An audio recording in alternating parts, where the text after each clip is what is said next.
If you are a member that's not seen an Aperitivo before, welcome. This is something that we do regularly, try to do it every other week. And it's really an opportunity for us just to take an hour, have a drink in your hand, have a nice chat, and listen to me interview some people and talk about artistic things. And I think it's exciting. It's a taste for you guys to get to know some of these artists better. So that's what this is about. And we always start off with a drink because an aperitivo is a happy hour. So we also think that this is a good opportunity for us to help highlight some of the wonderful bartenders and restaurants that we have in our city, because we all know that they're struggling right now. So we want to make sure that we let you know about them. So when you have opportunities to go out, that you can patronate them. So Darren, take it away. Thank you, David. So what we're doing right now is, I'm really excited to announce this actually. We're kind of starting a first in a series, jumping off of this one, and we'll be bringing you, instead of the regular monthly events that we've been doing, and in place of the member events that we traditionally do, we're going to do a lead up to the La Boheme performance, the drive-in performance. So we'll be checking in with our artists, with our director, with our maestro, hopefully. They have very busy schedules, and we have COVID to consider. So we have to be very careful about how we do this. But we are excited to bring this to you because it's going to be an inside look at the making of, not just the making of La Boheme, the production, but also the making of La Boheme drive-in in this very challenging time. And so that's what we're starting with today. And we'll be moving on to artists as they roll into town and all of that. So that's where we're at. So yes, as David mentioned, we are talking to Dominic, who's here with us. Dominic is actually from Cointreau. Yay, there's nobody that doesn't love Cointreau. I refuse to believe that. I'm getting some kisses here. But he comes by way of J.R. Valentine. I hope I say that right. From the Lodge at Torrey Pines, right? The Lodge at Torrey Pines, a wonderful restaurant.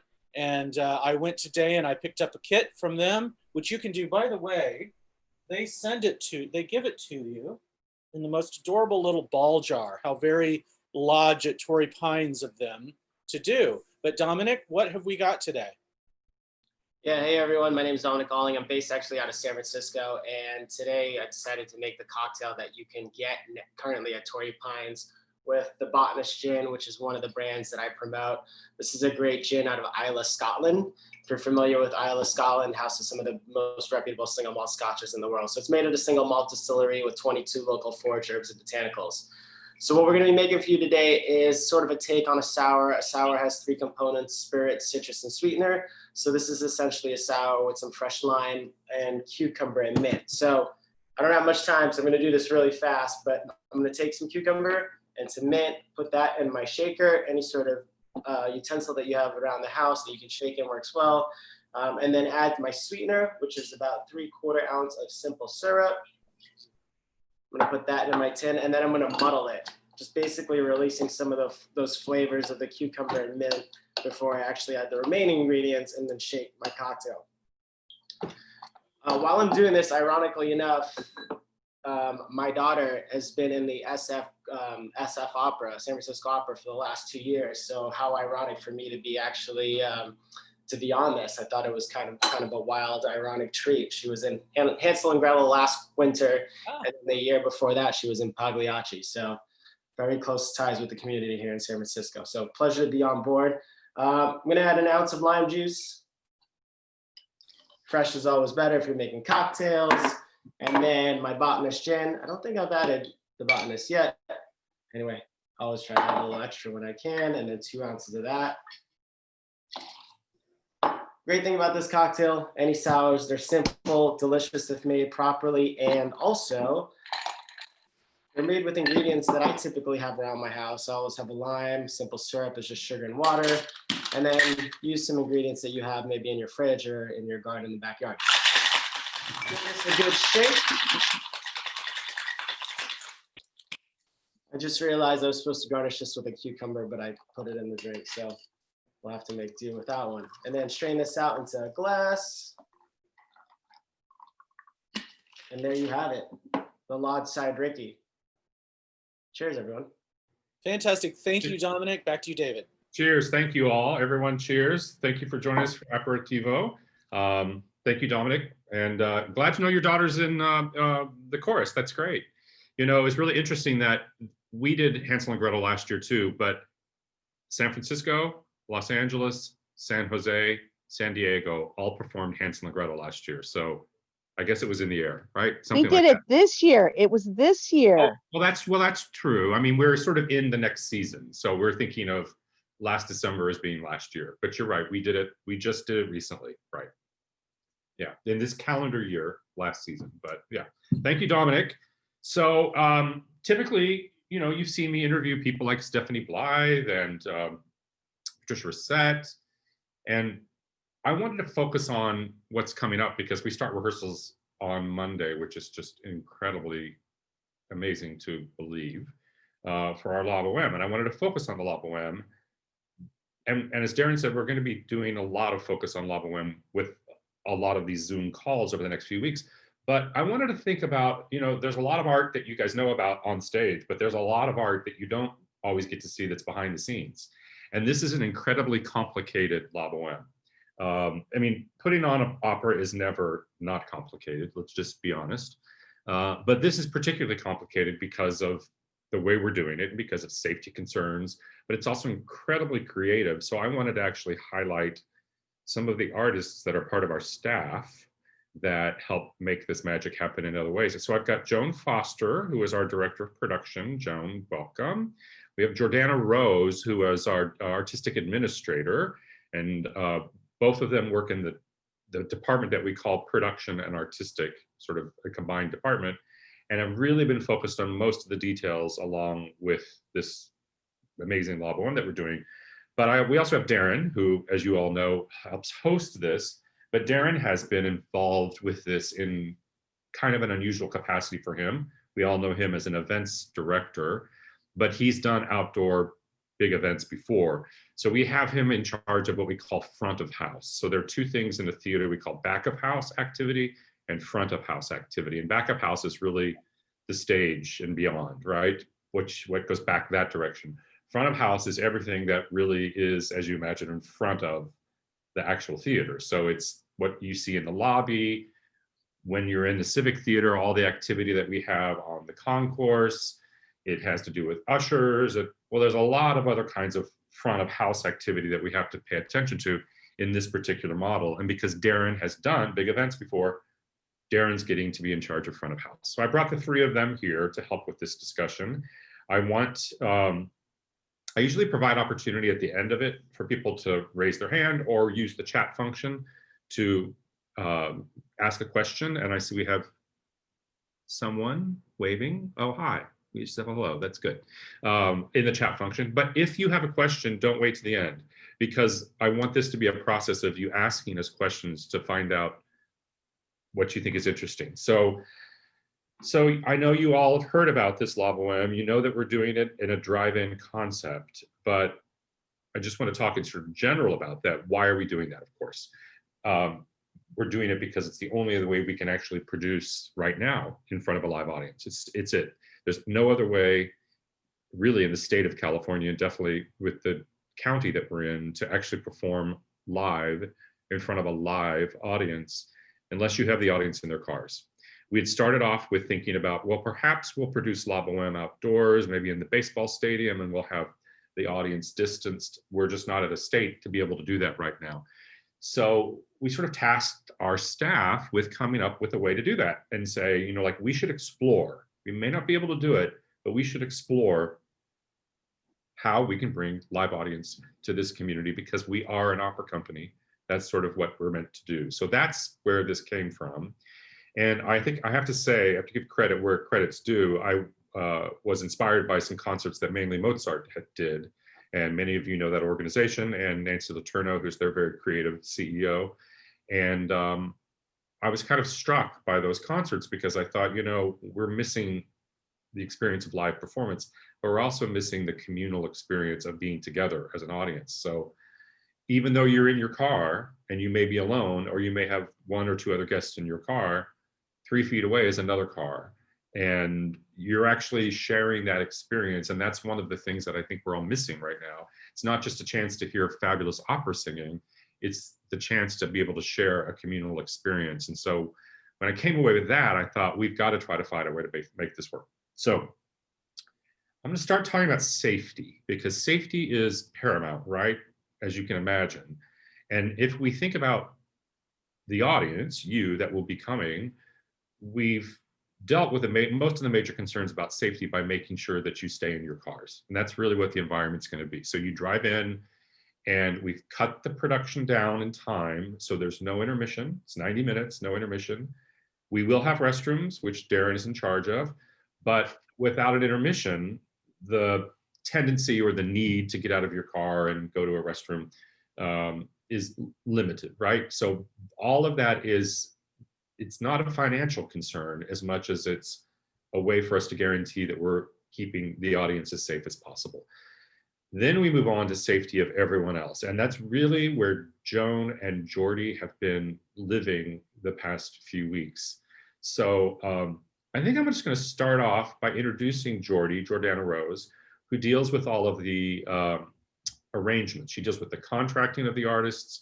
She deals with arranging generally for volunteers to pick the artists up at the airport and make sure they get to their housing, helping them find their housing, giving them their schedules. So Jordy, if you could just think of a couple of things that you want to say that are unique and different from this production to the ones that you were involved in before with the opera. Well, probably one of the biggest differences is testing.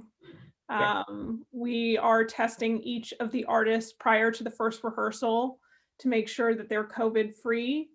Then once they have their negative results, then they will be allowed into rehearsal.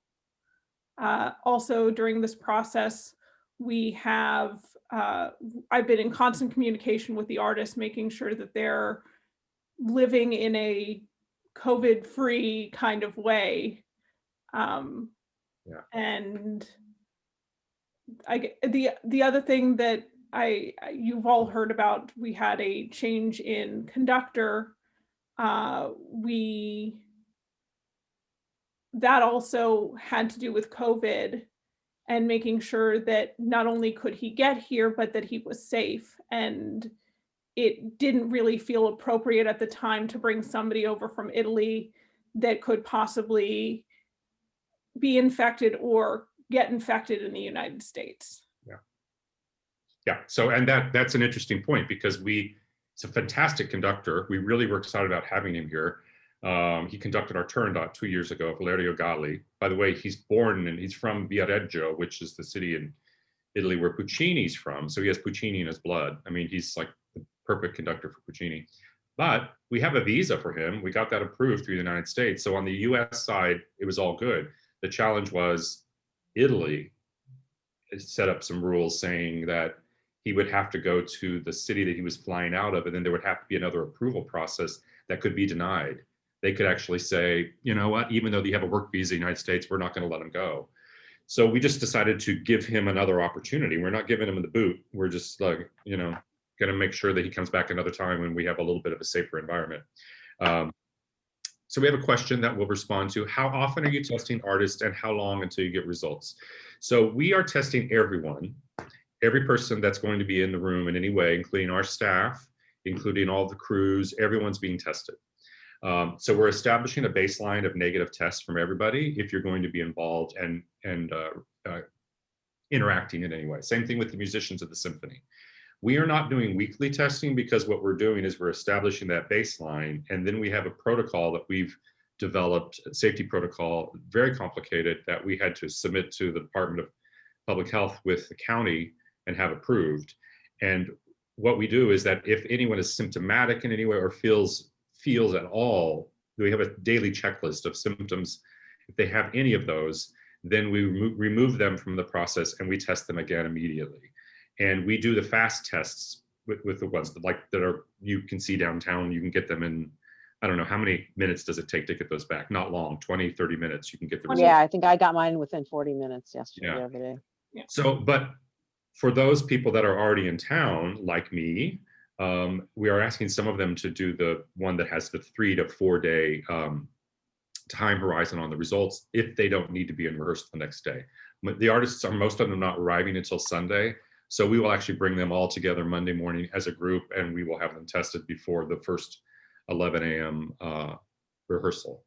So we're establishing that baseline. And so the county is saying there's no need for us to retest on a weekly basis as long as we've established that. And as long as we have a protocol that's established that says, if you feel symptomatic in any way, and we do have a daily questionnaire that they have to fill out using an app that answers all of the questions before they can come in, and we take temperature at the beginning of the rehearsal. So as long as we're doing that and we remove someone if they feel symptomatic, then we just do the testing the one time to establish it as a baseline. But it's everyone. I mean, we're having to establish testing protocols for everyone, not just the singers, the stagehands, the wig and makeup crew, the costume shop. That we have personnel in the costume shop working on the costumes this week. They were all tested at the beginning of the week. So, so testing is a big issue, right? It's something that we have to be very thoughtful about and work into our safety plan. In terms of travel, we had one singer in the cast. She's an American singer, but she was living in Europe. She's living in Vienna, is that right, Jordy? Correct. Yeah.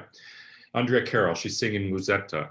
And so out of the rules established by the Singers Union in terms of safety, they've established a rule that says if anyone's traveling internationally, they need to quarantine for 14 days.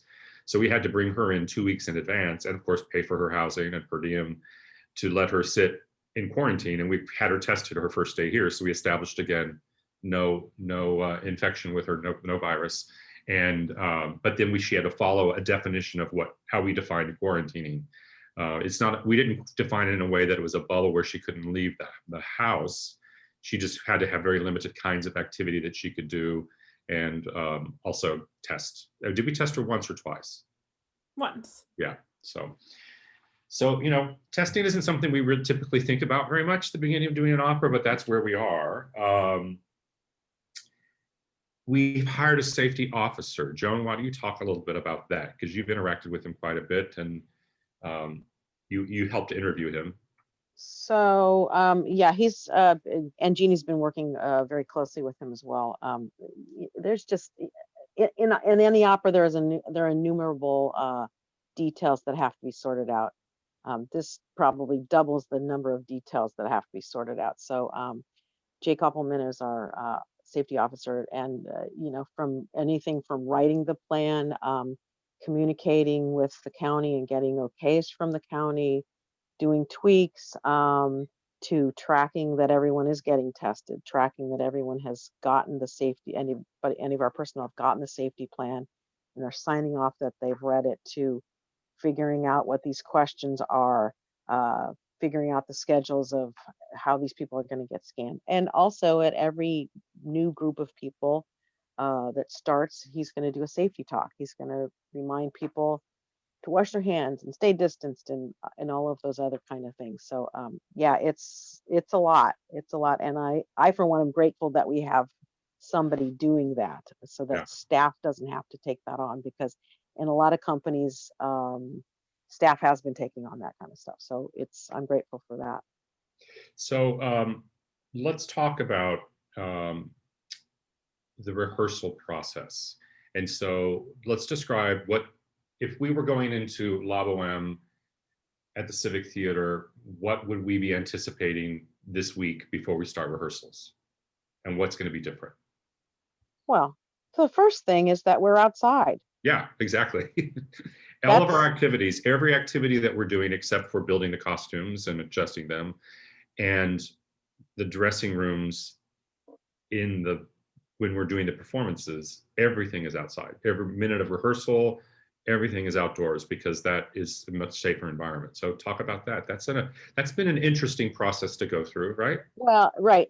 I mean, it's always a challenge to find a rehearsal space. And we thought we had one. We rehearsed earlier in the year. We rehearsed at a big former Ace Hardware building at Liberty Station. And, you know, obviously we couldn't be inside. So we were thinking there's a loading dock area there. So we are like, oh, we got that checked off the list. So Jordy and a couple of other of our colleagues had one of our meetings out there, and we stood there and said, there's a plane. Oh, there goes another plane. There's no way we can rehearse here. Yeah. So we started on our search of looking for other venues where we could actually rehearse this production, where we weren't under the flight path, that maybe had a cover, so that people weren't standing out in the broad sunlight, which of course we all know it's been super hot in San Diego recently. So we had Jordy and one of our colleagues, Linda, had a little tour around town and found 2 or 3 other possible venues. We settled on the Croc Center's parking lot because they have solar panels above some of their parking lot. There's some space in between, so we have to put a tent up. We had to hire one of the local tent companies to put it up in between the space so that there's coverage for the artists, so that they're not standing in broad sunlight. And everybody's driven around and seen that a lot of restaurants have tents all over the place. So tents are kind of a difficult commodity to get these days. So that was just another thing that we had to think about. Yeah. So as I said earlier, this whole process of how to rehearse and how to put together an opera backstage and all that, it's a highly choreographed thing. It is actually kind of amazing art. It's just choreographed in a very different, let's say it's modern dance. It's not a ballet. It's as complicated. It's just going to be very different. And this idea of trying to be able to make sure that we're, guaranteeing safety to the best extent that we can by doing things outdoors, by, a variety of different measures, has just been a great process to kind of go through and be as thorough as we can. I was listening in a meeting with Joan and some other staff, just kind of amazed at all the things that we're buying right now, because we're ordering all of this PPE, the personal protection equipment, for all of our staff to have, right? And to think that we're an opera company, but we're having to order PPE and sort of keeping it in one central place and then doling it out in a very safe way as it's needed to be used through the whole process. One thing I want to talk about, Jordy, and I want you to mention this, is the masks that the singers are going to be using during rehearsals. Let me grab one of them. Oh, good. So this is just for rehearsals. It's not while they're on stage, because it'll look a little funny when they're on stage. But it is a singer's mask. It's developed for singers. So this is the mask. We purchased them from the Broadway Relief Fund. So they've been made by out of work costumers in New York City.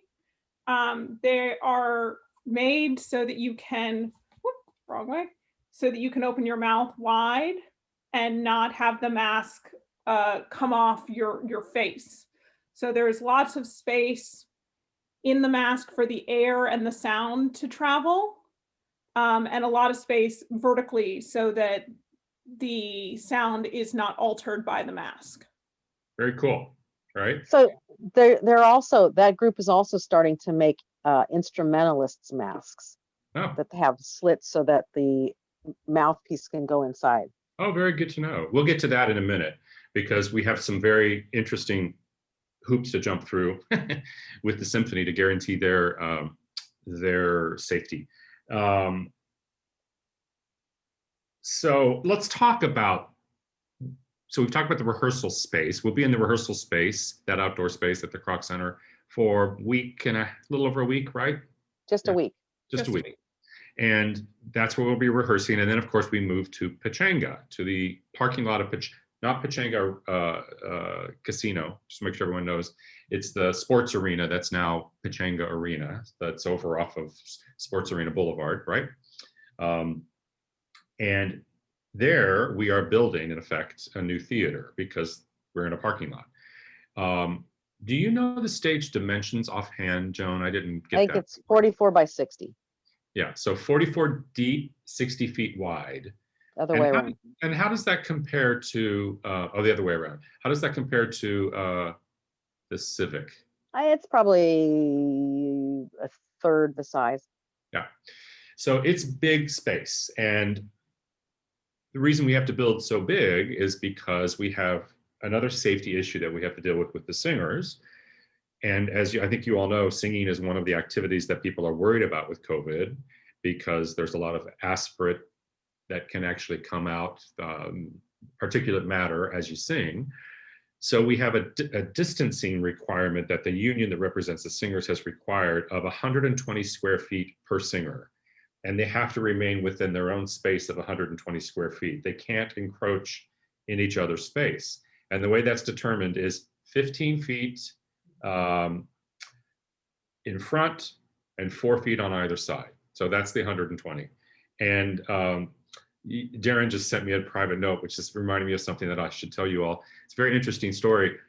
When the union first let us know about this, it wasn't a published document yet, but they let us know that that was going to be their recommendation. They said 15 feet in front, 4 feet on either side, approximately 500 square feet. And I wrote back to them, nobody else, and I got on a call with all the other general directors of big companies and said, has anyone else noticed this? No one said anything. So I had to write to AGMA and say, I'm no math scholar, but I think that when square feet is something times something is equal square feet. And 15 times, if you divide 500 by 15, it's 33 feet. It's not 8. So, and then they came back and changed it. They changed to 120 after I called. And so, so I'm glad I caught that, or it would have been even more impossible.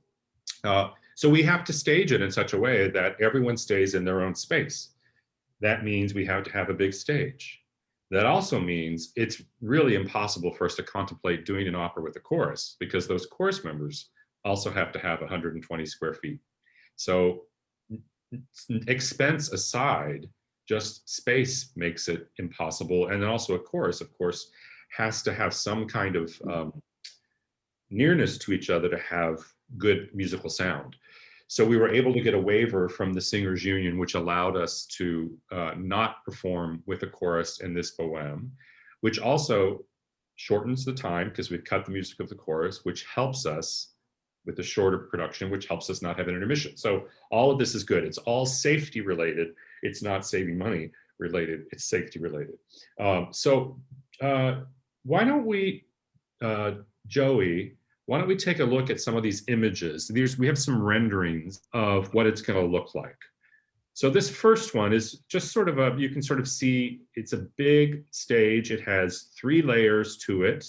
So there's some height difference with some stair units, right?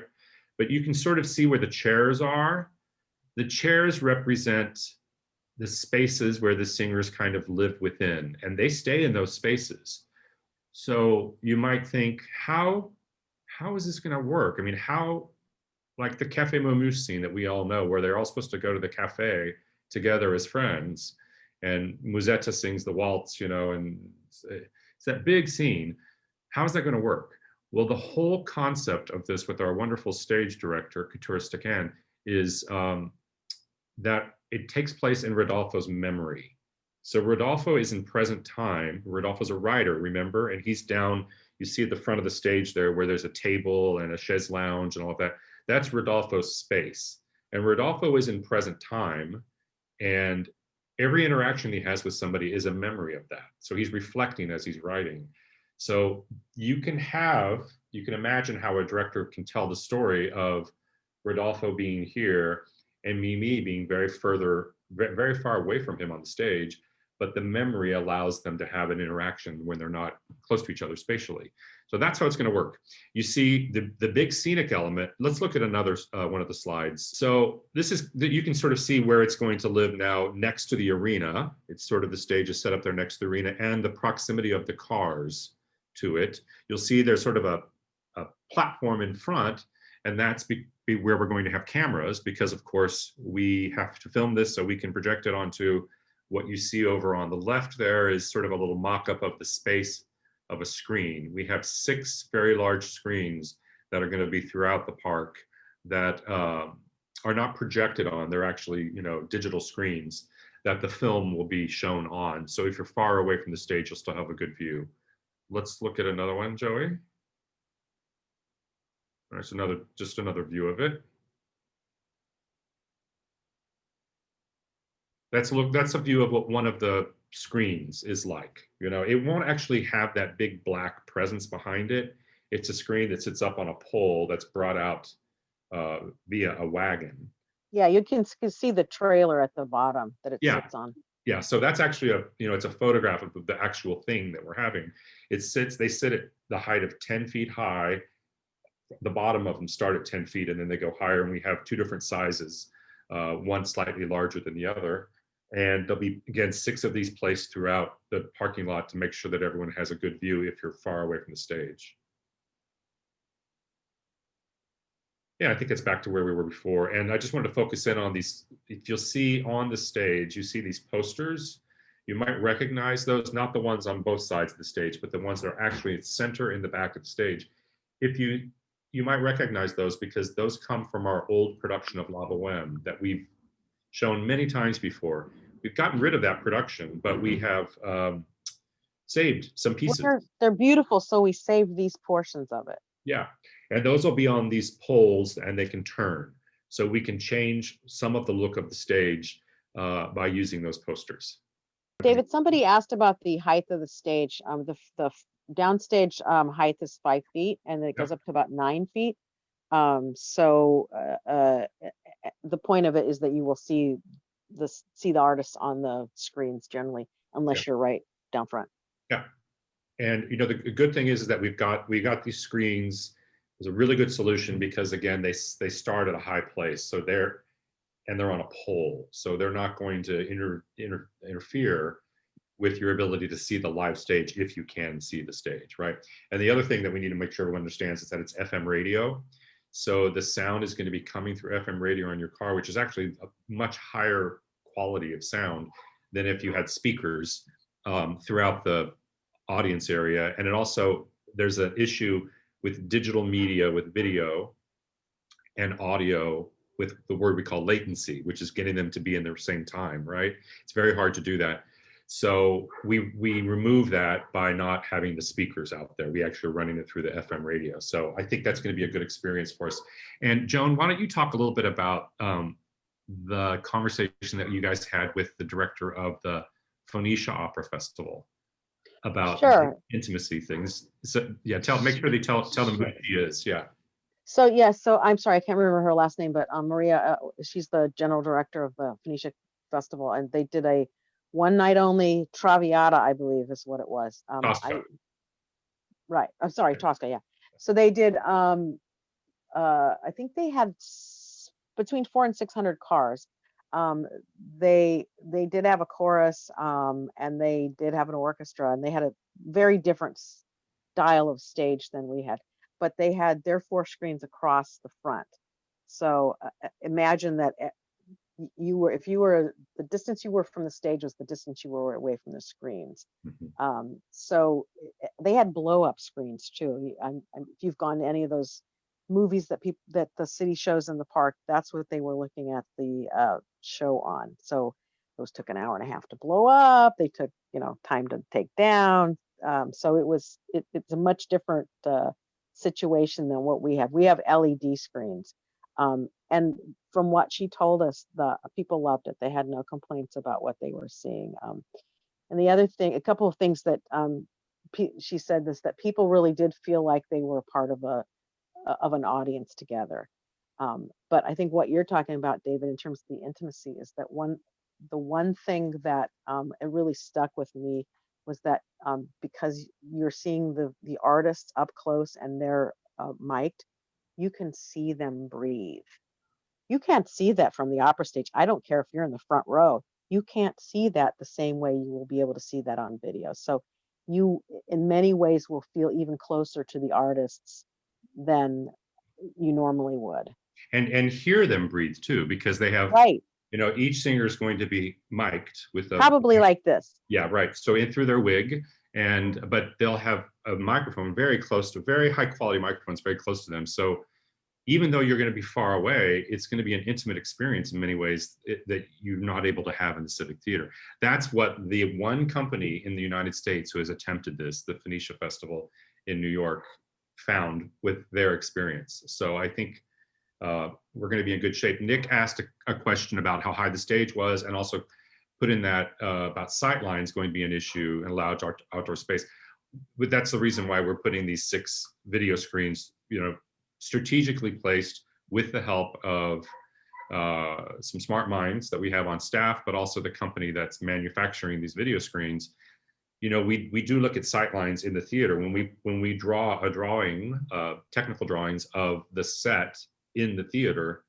We look at what's called a section or an elevation, which is a side view from the theater, making sure that on paper we can say, oh, is there any issues with part of the audience not being able to see the stage? We're doing the same thing with this, with the placement of these screens. We're asking for the recommendation from the company. If we place this screen here, how many cars are going to be able to see successfully with this screen, and really being thoughtful about where we put these screens. And if you saw in that rendering, they're on a pole, the pole can turn, and they're on a cart. So we can be very adaptive with these based upon the size of the audience for that night. And also when we get into the space, if we find out something doesn't quite work like we thought it was going to work during technical rehearsals, we can move them. Another question was how many cars will be in each show? I think that means how many cars are attending each night. We can accommodate up to 850 cars. We would be so lucky to sell that many, so I don't know. But we based our estimates in our projections like we normally do, where some nights are more popular than others. Saturday and Sunday tend to be the more popular performances for us, not so much Tuesday and Friday. But we'll see. We will see, because we're the only opera company in the United States, frankly, doing this, but definitely in California, all of the other companies, Los Angeles, San Francisco, San Jose, nobody's doing any live performance right now. So we're going to do marketing a little heavier than we normally would. Darren, you've been sitting here silently and I haven't even called on you once. So I want you to talk a little bit about front of house. And so what are you responsible for that you're not normally doing when you're running around trying to put the patron lounge in place? Oh, how I miss the patron lounge. Just pour a glass of champagne and we're all good to go. Right. Except for Joan running around screaming in my ear saying, "Get them out of here. We gotta go back to the theater." We're going to go into overtime. We're going to go into overtime. That's the real backstory there, people. Well, I want to say, you know, David at one point early on said, you know, get ready to do something that's not in your job description, essentially, to the entire staff. So that's held out to be true, I think, for a lot of people.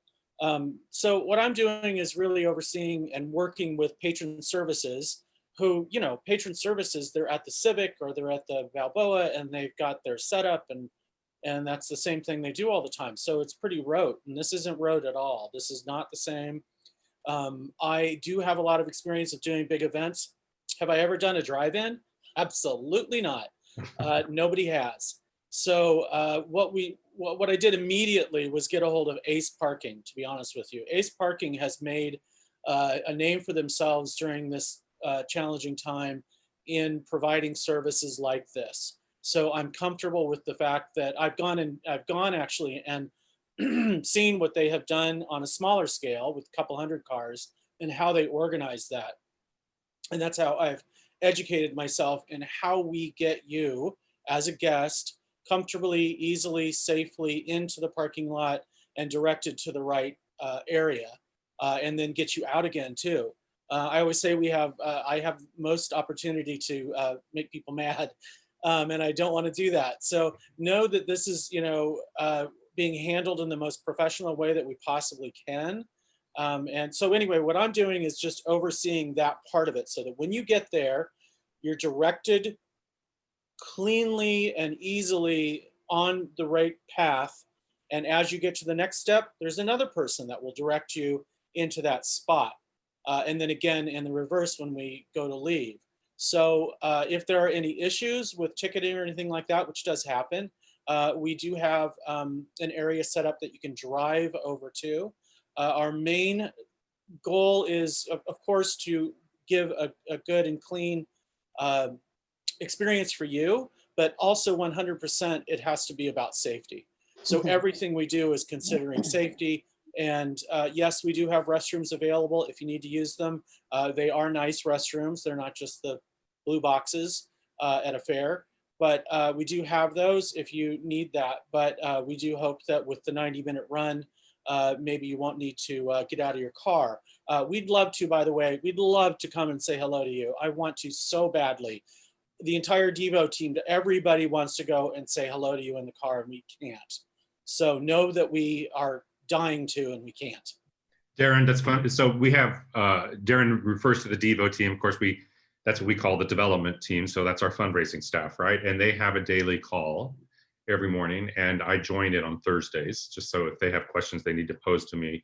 So I joined it this morning, and I repeated the same thing to them this morning that I said to them last week. And I said, I'm going to say exactly what I said to you last week, because they are really itching to try to find ways to like greet you as you come in. And I said, we have to, if you're going to come up with something like that, it has to be something that guarantees that you're not going to encourage people to get out of their cars, because that's very important in our plan that we filed with the county, is that we will keep you inside of your cars, really, except for going to the restrooms. So we don't want people to walk around. And if we're walking up to your window and waving, you're going to want to get out and say hello. It's just what's going to happen. So if you're not seeing as much interaction with our development staff as you normally do, that's why. So we're trying to think if there's ways we can text and communicate that way. We have a couple of answers. Questions that we need answers to. One was about how many season ticket holders have requested tickets for this production. So as many of you know, because you have done this, you bought a production ticket that is intended for the Civic. And so we are asking everyone to contact us and say, do you want to stay on the same night and transfer this to the drive-in? Do you want to hold it on account if you're not interested in this? Would you like your money back? Would you like to make a donation?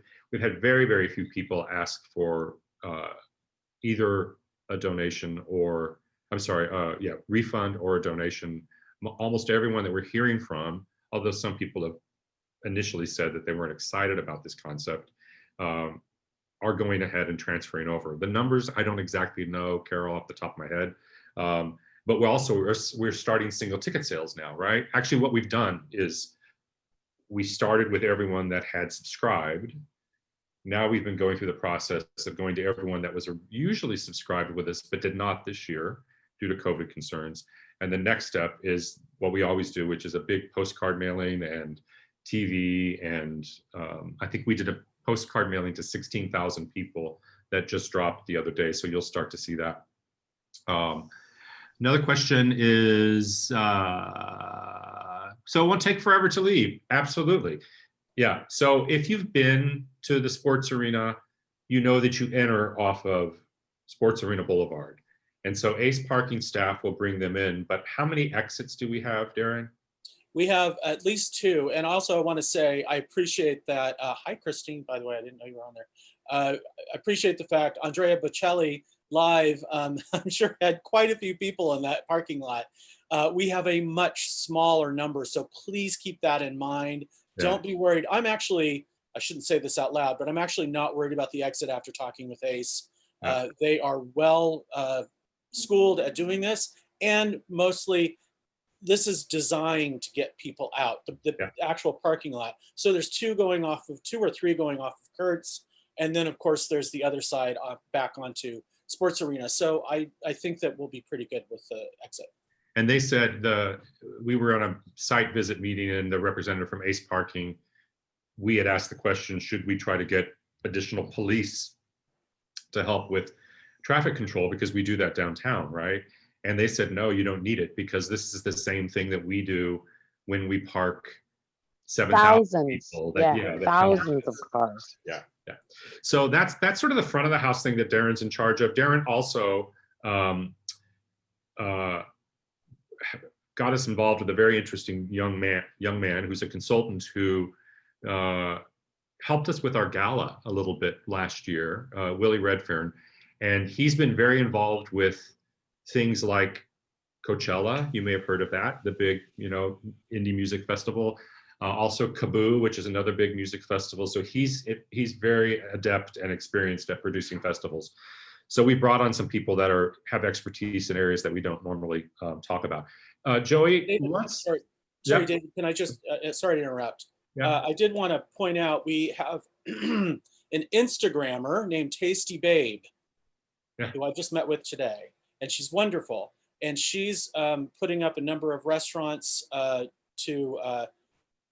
advise you to go to. I'm putting out there Candor by Giuseppe in La Jolla. He's doing this fabulous charcuterie plate. It's beautiful. I just picked it up today, and I had to get it to the photographers, and I couldn't eat it. I was not happy, but it's beautiful, and it's only $19. So we are doing some stuff about restaurants, but also she's going to give up some really fun, just cute tips to get ready for this sort of picnic in your car. Yeah. So know that that's going to be coming your way via Instagram, and we'll be adding that to our website too, so that you can link to that. And also, we will have chargers on site. If anyone has a problem with the charger, with your battery in the car, we're going to be there to help you. So no worries there. Yeah. So Darren talks about food. And so we are encouraging you to make it fun, make it a fun evening, like a picnic, and bring your own food, because we are not having concessions, because as you can imagine, concessions cause lines, and we can't have lines. So we're not having concession sales of any kind. You are more than welcome to create your own fun food environment and bring it in your car with you, right? Good. Nick says he's bringing a guest and they're bringing pizza. I hope you, if it's freshly made pizza, I want to be invited to your car. Okay, so let's look at the lookbook, because there's one other thing I wanted to show, just so you guys get a sense of the physical production, and this is what we call a lookbook. Our costume shop does for each of our productions, and they show the different characters. Excuse me. We sort of do this for the director, and what we see here is a picture of our Mimi, and these are the looks of the two costumes that she'll be wearing. So you can see it's a very period costume, even though in the story, the way we're telling it, everyone's in memory except for Rodolfo, who's in present time. It's present time within the period. This is our beautiful Musetta, Andrea Carroll, who's a phenomenal singer I worked with in New York when she was super young. She's still super young. She's the woman who is singing now. She's living in Vienna. Josh Guerrero, if you heard him sing in either of the concerts he sang with us last year, he's our Rodolfo. Colin Ramsey, who was in our Rigoletto, fabulous bass, who happens to live here now. So he's a San Diego resident and is a phenomenal young singer. Robert Mellon is our Chanard, his one costume. Alexander Birch Elliott, another young superstar, our Marcello. He made huge news last year when he went on for Marius Kvitchen. He was understudying him in Pearl Fishers at the Met and also in Houston, and wound up going on in both places and did the whole run. Scott Seiken, who's another wonderful young, wonderful resident singer who has been in many productions of ours and is singing dual roles of Alcindor and Benoit. And that's our cast, but it's a lookbook. So I just wanted you guys to get a sense of, these are the costumes that you're going to be seeing. As you can see, it looks like Bohème, right? It's not going to be Bohème on the Moon or, Rigoletto in Planet of the Apes costumes, which actually happened once in Europe. No, we're not doing that. It's going to be traditional looking La Bohème. So the last thing I want to share with you all, and then we'll still have a little more time for questions, is I know that you saw that we had an announcement about some changes. We've talked about the conductor. We're very excited to have the new music director, Rafael Payare, who's the music director of the symphony and is very accomplished as a opera conductor. And we were able to bring him in. He's already going to be here in San Diego during this time. So we were able to contract him to replace the Italian conductor that we were not able to bring in. And I wrote a quote that I put in an article that's going to run in the UT about that relationship. And I think it's important for us to say this publicly a lot. And that's, we're not just two separate cultural institutions in this city. And we don't just look at the symphony as if they're an orchestra for hire that we would do on our own. We really are partners, and we've been partners for a very long time. And so I think it's important for us to recognize with this conductor, with the musicians of the symphony, we're going to be working together to bring this kind of, as I started off talking about, the communal experience that we've all been craving. We're going to be bringing that to residents of San Diego. So I just wanted to throw that in. Let's talk about the other artist. We had the most wonderful Mimi planned, Angel Blue, who I think you all know. She was our Liu in Turandot, and for some personal reasons, not COVID related, not associated with risk in any way, she had to withdraw. And unfortunately, that happens in our business. She will be back with us again at some point, but we had to scramble because we just learned this. When did we learn this, Jordy? 2 weeks ago? Like a week and a half ago. Yeah. Yeah, it wasn't 2 weeks. Yeah, and Mimi is a role that you think a lot of people have sung. You just like, okay, it's not going to be so hard. It was very hard to find a Mimi who's available and who sung the role recently and who happens to be in America. Because when we found out about this, if we were going to try to bring in another singer from Europe, it was too late for the 14-day quarantine. So we had to just work with singers that were here in America. So we have the great blessing to have found Ana Maria Martinez, and many of you may know her, many of you may not. She has a very, very big career. Angel is on the upward swing of her career. Ana is incredibly established, has sung at the Met numerous times, Los Angeles, San Francisco, Chicago, Santa Fe. She lives in Houston now, and she is an artistic advisor for Houston Grand Opera. She's sung there quite often, and she's also teaching voice at Rice University. We've made offers to her before and tried to get her here in San Diego. We've never been able to. So it's just kind of this amazing good fortune that she happened to be available. She lives in Houston. We're able to talk her into coming. So I wanted to play one clip of Ana Maria Martinez so you can get a sense of who she is. I was asked today for in an interview I was doing if I could describe her voice, and I think I would say it's luscious. It has a darkness to it. I'll let you hear it for yourself. It's very round on top. And for me, a good Mimi, the best Mimis, have sadness, have a quality of sadness to their singing from the first time you hear them sing, which really is it's just letting you know, it's foreshadowing what's going to happen at the end of the opera. And she has a sense of sadness to her voice, I think because it's dark and it's very round. And it's very, very beautiful voice. So I think she's going to be a beautiful Mimi. So Joey, let's listen to what we have for her. We couldn't find a recording online of her singing Mimi, but we have a recording of her singing Butterfly from Chicago Lyric, I think.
She's really a lovely singer. If you, I think yeah, she sang, last time I saw her in LA singing in Don Carlo, maybe 2 seasons ago. So if you saw that, don't this production. And then if you went on the trip with us to Santa Fe, we did a trip to Santa Fe, a couple of them, 3 summers ago, maybe, something like that. She and Josh Guerrero, who is our Rodolfo, were the Pinkerton and Chocha-san in the Butterfly that we saw in Santa Fe. So they worked together before, which is great. Just want to make sure you guys were excited about her, because frankly, it's a real be able to hire such an established star. You know, at this late date happening, I don't know what we would do, but we were able to get her. So it's great to have. Okay, we're about out of time. I just want to make sure we don't have unanswered questions. I know there's been a little bit of conversation back and forth about the battery situation. So yeah, if we'll have chargers there, so never fear. If you need a jumper cable, we'll make it work. So it's exciting. And I just wanted to also just make sure you guys know how hard and creatively our team is working to make sure to be a really amazing event that's going to be successful, because we're going to be safe. We're going to be doing opera in a safe way. And frankly, that's the reason why most companies are doing it. It's because it's a lot to sort of wade through. And we have a good team that's done a great job wading through all of this. We still have a lot of work to do, but thank you all very much. Thanks for joining us. I hope you enjoyed getting to know how it's going to be like backstage, and look forward to seeing you very soon at La Boheme. It's amazing. Thank you.